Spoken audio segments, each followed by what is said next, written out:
You are listening to the New Jersey Business Podcast with your friend, host, all-around good guy, and co-owner of Get It Cleaned, Paul Valverde. Now, on to the show. What's shaking, New Jersey? Thank you very much for joining us for another episode. This is your host, Paul Valverde, and I have the pleasure to have with me today Kimberly Morse, Director of IO, that's Industrial Organizational Services, and from Bilbao Consulting.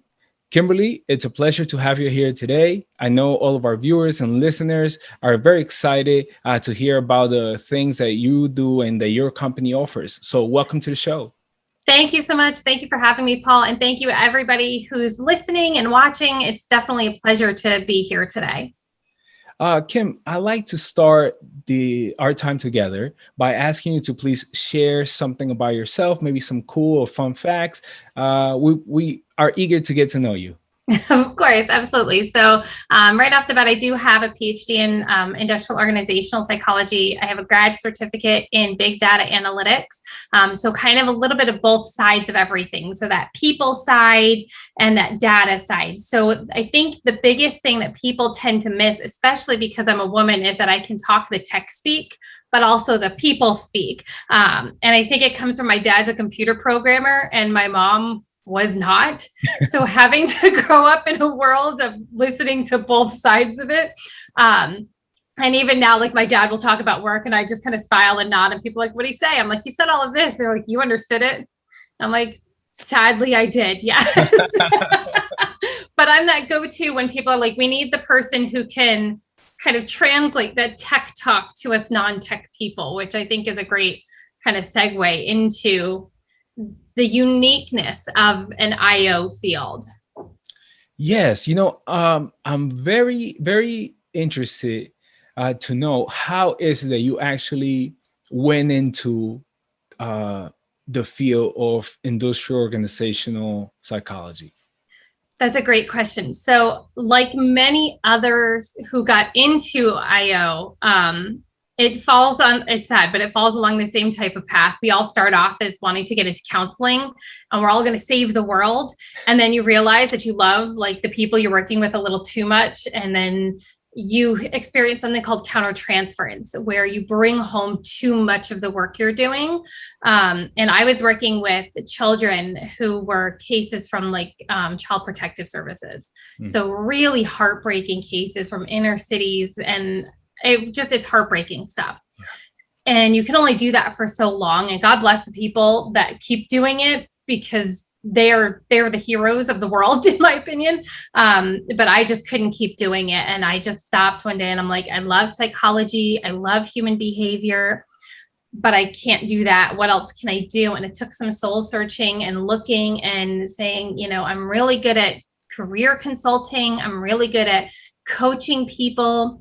Let me look at this from a different perspective. And that's what led me more to that industrial organizational perspective, saying it's really this holistic look, looking at an organizational behavior from both how the organization defines it, and then as well how people and their behaviors influence organizational decisions. And I just sat there and I was like, that's perfect. That's where I need to be.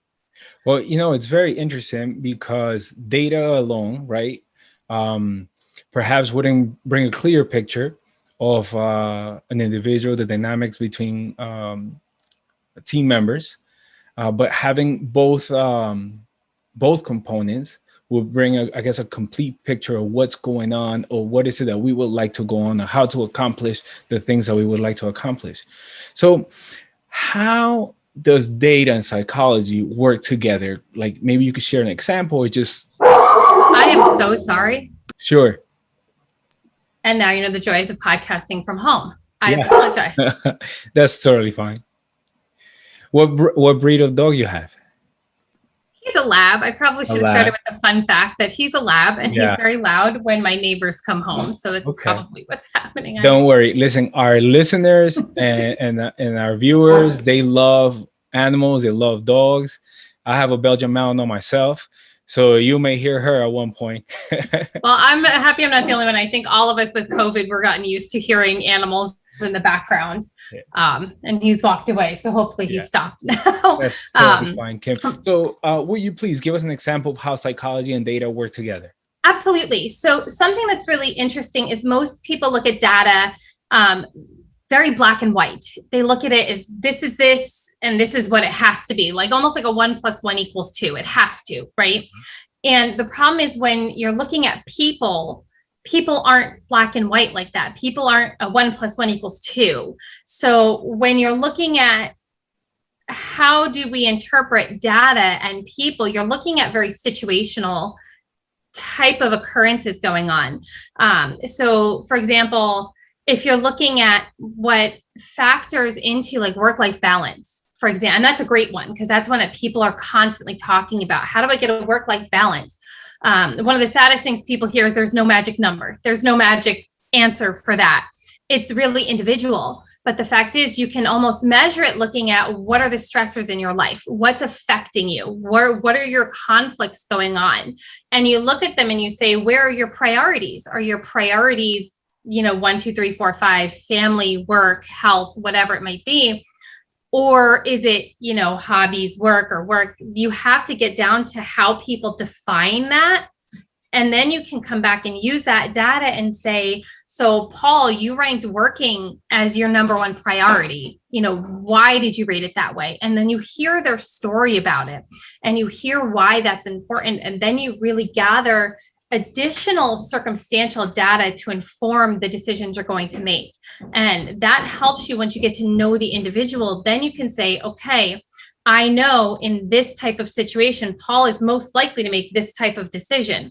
However, in this type of situation where the options are a little different, Paul might be uncertain about something. And I'm just using you as an example. Sure.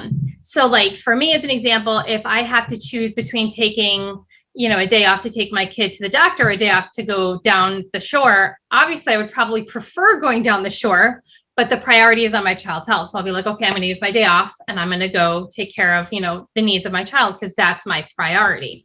And most working adults will understand work as a priority because without work, we can't pay bills. Mm-hmm. So that is usually 1 or 2. And it's a battle between, is my family my priority or is work my priority? And that's where that biggest role conflict comes to play.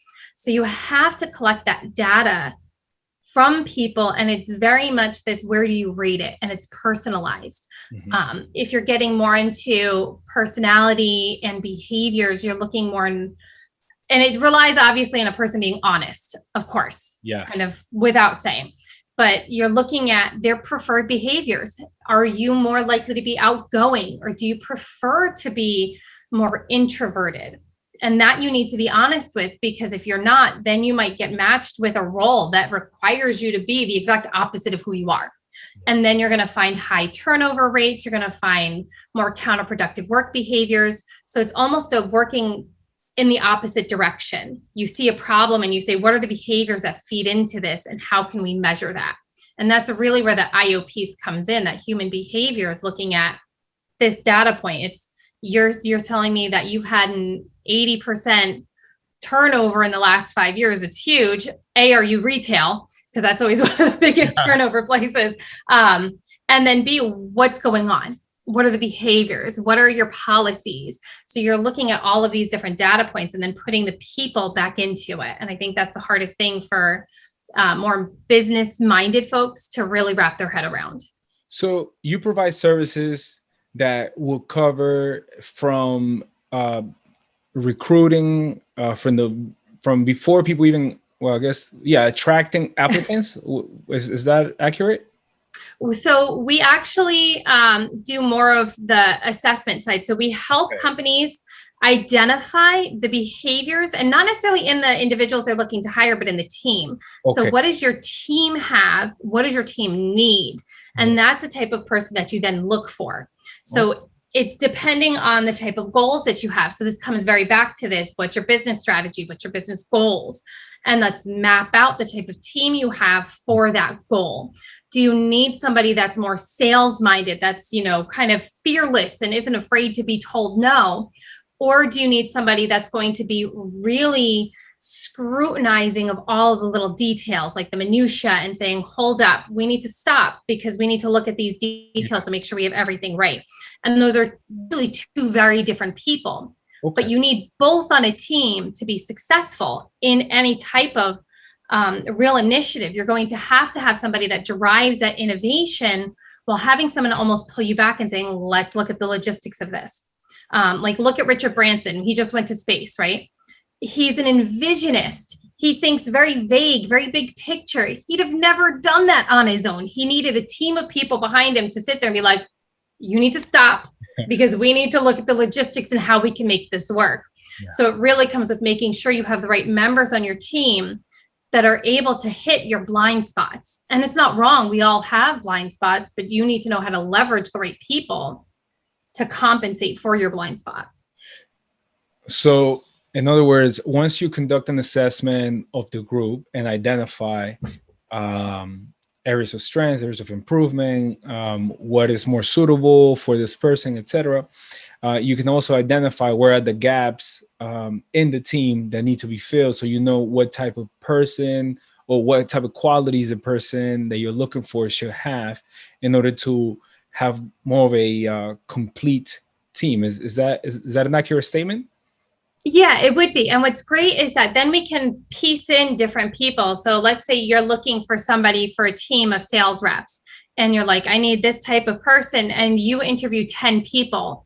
You can come to me and I can say, listen, this is how they would each fit into your team and how it would change the current dynamic based on their personality, based on their blind spots, based on a number of factors, which can be really insightful. So then you know kind of what you're getting into before you get there, if that makes sense. It does. So the people that you help or the companies that you help, from what industries do they come from? Great question. So they kind of come from all over the place, which is kind of awesome. And of course it is, right? So we have a lot of people in healthcare, a lot of medical practices really like it because they rely on having a really strong team of individuals behind them to support their mission and their vision. There's actually a tech company I'm working with. We're looking to get into actually a local government agency. Even nonprofits use my services. So it's really something that's fantastic. And what I love about it is how we manage everything isn't something that's always going to be super costly. So it's something that even smaller businesses can fit into their budget and work through, which is great. So there's different types of packages that we can make for each budget size. So it's not like it's a multi-million-dollar contract and there are like the businesses that really need it are just priced out. That's not what it is. We're actually priced very, very reasonably on our services so that the companies who really need it the most can utilize the resources. And that's something that I love. That's something I pride myself on, is being affordable for some of these companies, especially coming out of COVID. You know what? I appreciate you mentioned that, because my next question was going to be, is what would be the size of company that should be looking for this type of service? Because I'm sure there's people who maybe have 10 employees and they're like, I'm probably too small for something like that, even though they might be facing, hurdles or struggles. And so based on your feedback is it's okay to reach out. They can talk to you, and based on their needs, you can do an assessment and work something out that is reasonable. I appreciate that.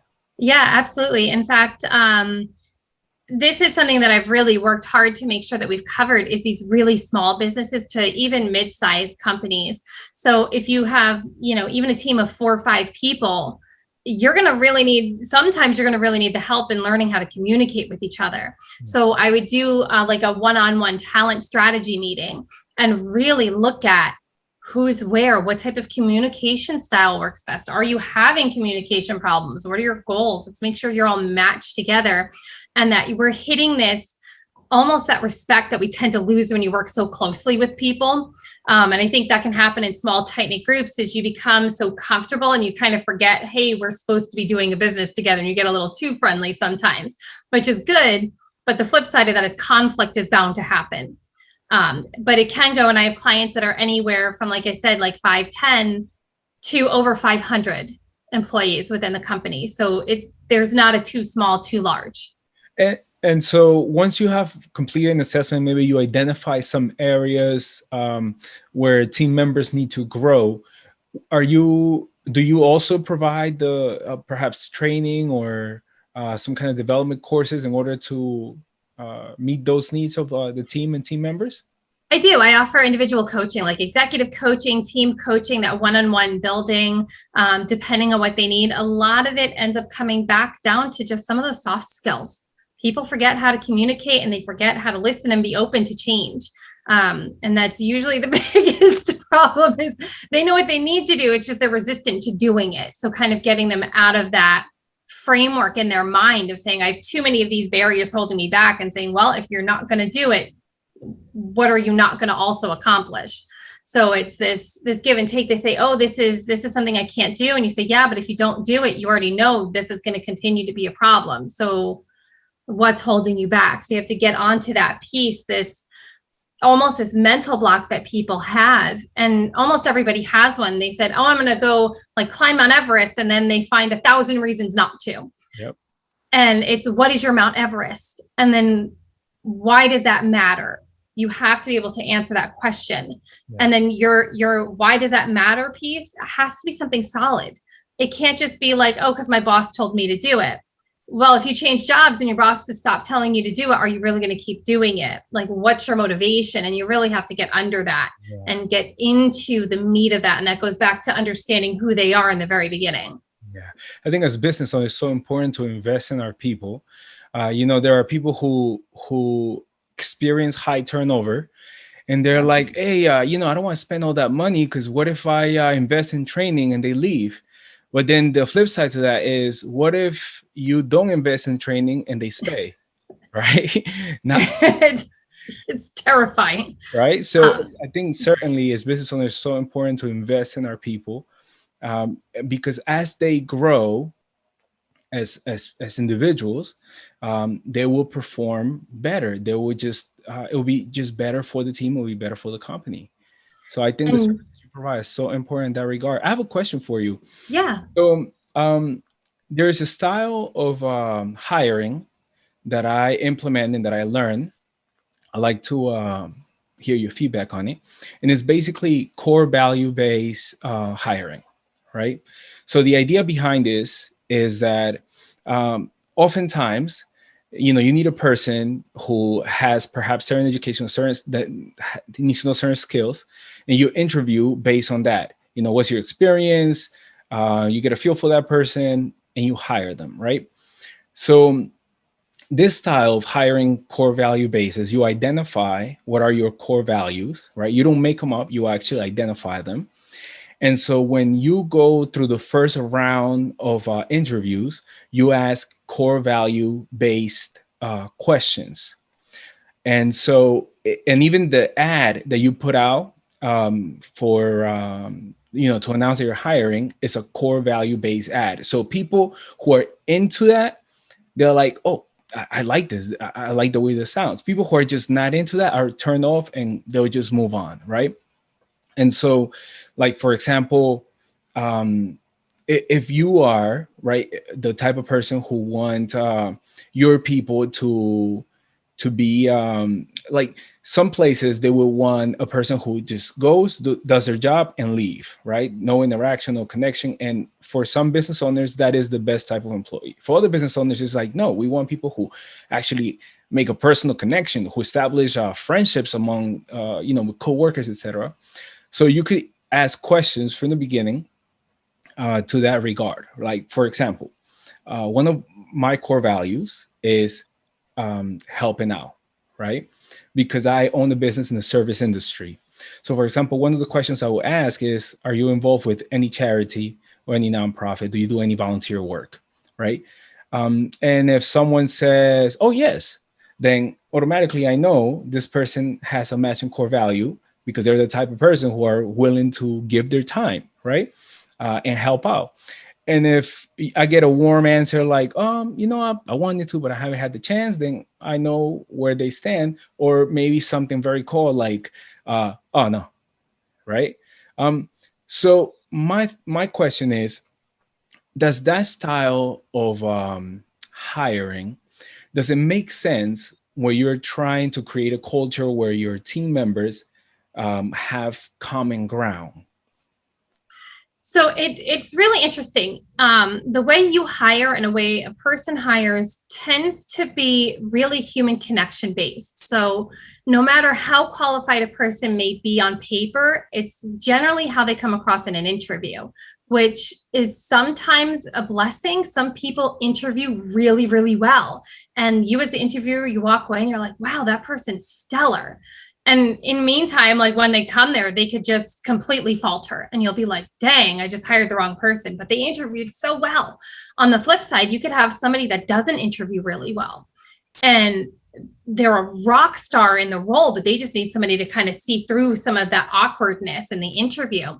And I think that's where some of the biggest issues with just using an interview, not that they're bad, it's just you might want to have another data point to kind of triangulate some data to really look at it and say, am I right on this person? Maybe they were having an off day. Maybe they weren't sure how to answer. Maybe they're like not neurotypical. Maybe they have, a form of ASD or ADHD, and it doesn't mean they can't do the job. It just means maybe that interview is a source of anxiety for them. Like there's people with performance anxiety, no matter what, and they sit there and literally sweat through interviews. And I've seen it. People will report to me, they're like, my palms get sweaty. Like I'm a disaster. They're like, I have to wear a jacket because it's just, I take it off and I'm completely covered in sweat. And I feel very bad for these people because that must be just a debilitating anxiety to have when you're looking for work. But then they also tend to pick roles that feed into not having as many high pressure interactions. So they alleviate some of that anxiety that way. However, if you're looking for a role, even in a more technical component, like let's say you need somebody for IT, do you really need somebody that's going to come in and be the most socially extravagant person, like taking the spotlight? No, you don't. And they're typically not that type of person, and that's fine. I would also caution that when you're looking at specific types of core values, especially volunteerism, if you're talking to a working parent, they might legitimately not have the time to do that. And it's not that they wouldn't, it's just that they're like, well, let's see, I wake up at 5 a.m. I get, Junior ready for school. I get them out the door. That's after I've showered, changed my clothes 5 times because they spilled juice on it or whatever happens. And then I'm out the door. And then I get out of work at 6. I have to pick them up from their, care servicer, come home, feed them dinner, get them bathed, get them to bed. And they do that Monday through Friday. And then on the weekends, they do the house cleaning, they do the housework, they clean the house, they mow the lawn, they do all of this, they pretend to see friends for an hour or two. And then they pretend to have this illusion where they can relax for a little bit. And I'm sure any of the viewers who are working parents are probably laughing at that because it's sadly too true for too many. But then when it comes to volunteering, you have so many that would love to do something like even as simple as coaching their kids' baseball team. And they're just like, listen, I can't because I'm at work till 6 and practice is at 5. So I legitimately can't do that. So I would be very cautious when we talk about some things, like maybe talk about their attitude around helping others rather than do you volunteer? Like, while that's a valid question, it might make some people who don't have the opportunity feel judged negatively for not having more time to do it, if that makes sense. That actually makes a lot of sense. The attitude around doing something like that would speak to, to the type of person they are. And I think you're right on. Some people do interview well. Unfortunately, I guess they know what to answer, but then they fall through. It doesn't work out.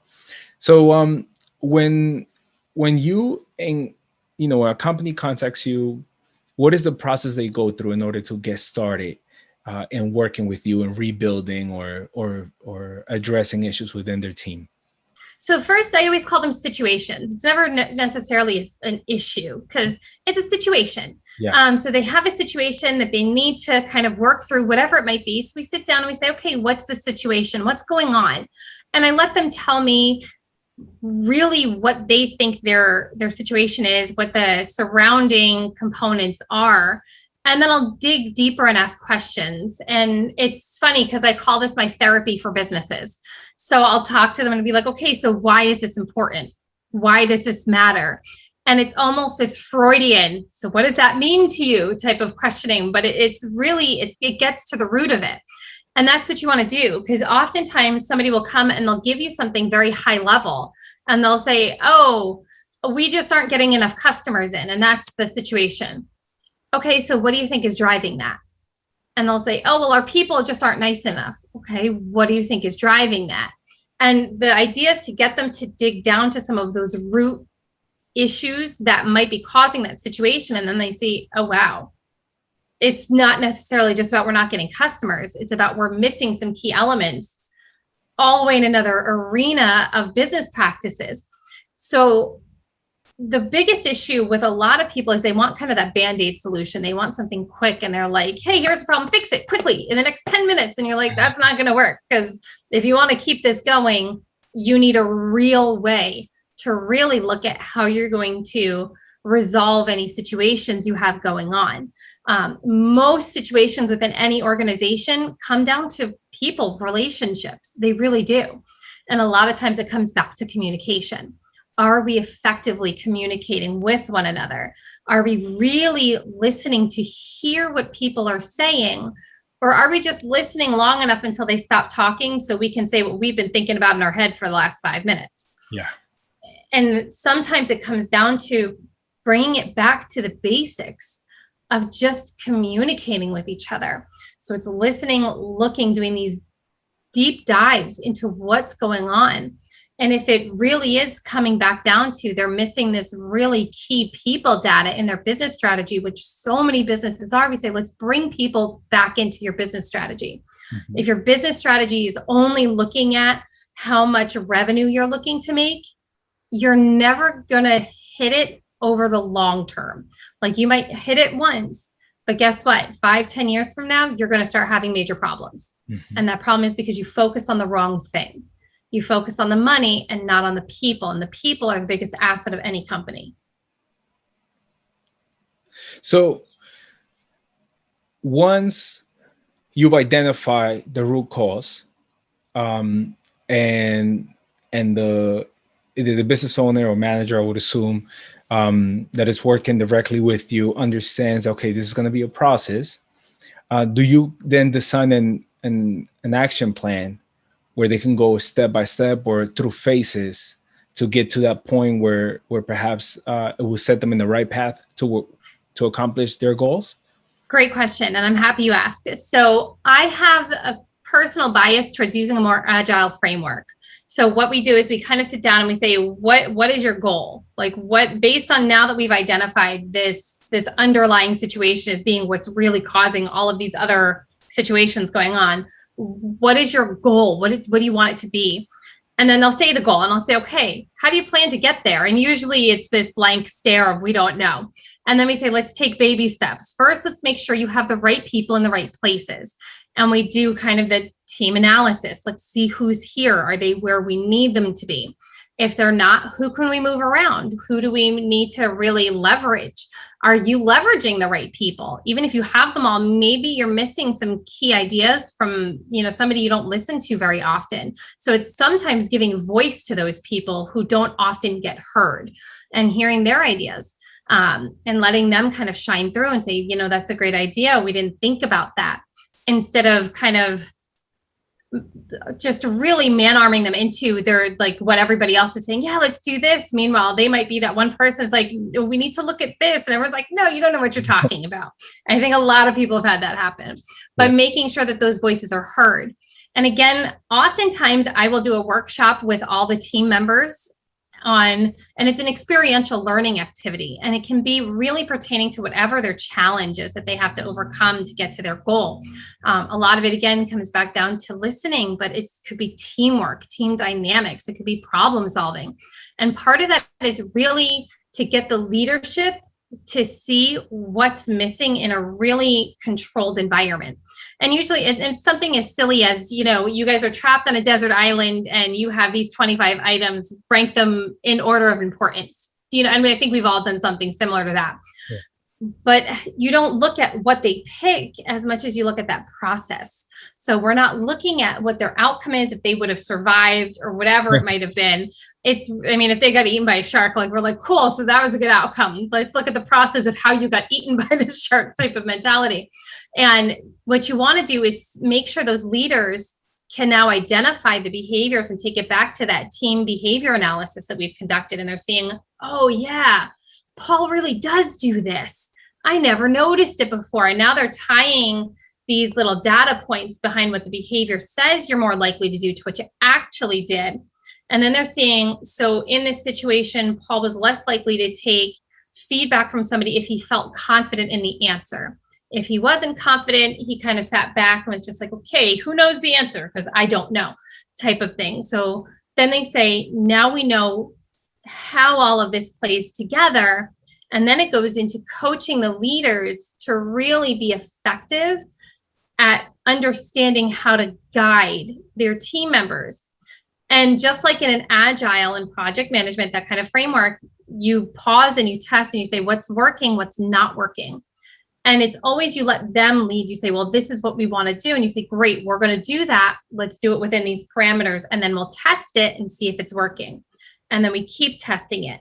And I think often, again, it goes back to we want a simple method, which is kind of like that waterfall. Here's a start and we're just going to go down, and at the bottom is a finish and we're done.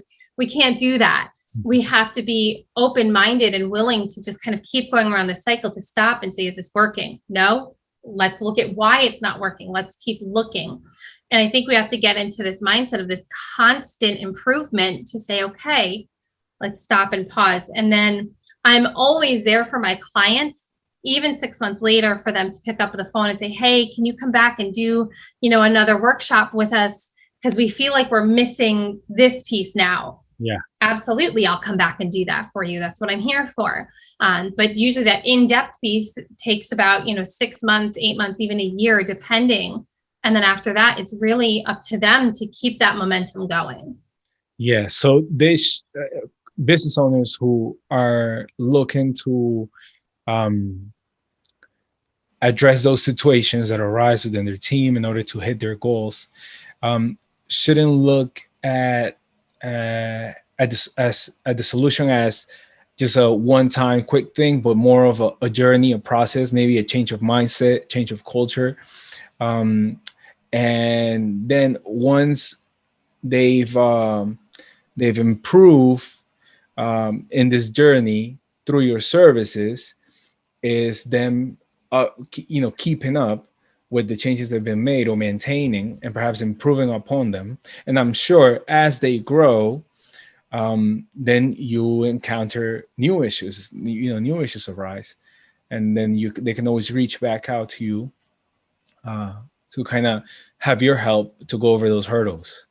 Absolutely. It's kind of, and I like to make an analogy of like your cell phone. You don't still have the same cell phone you had back in like 2001 or 2002. Yeah. And it's not that the cell phone you originally had was bad. It's just things changed. So you changed with it. Yeah. It doesn't make it bad.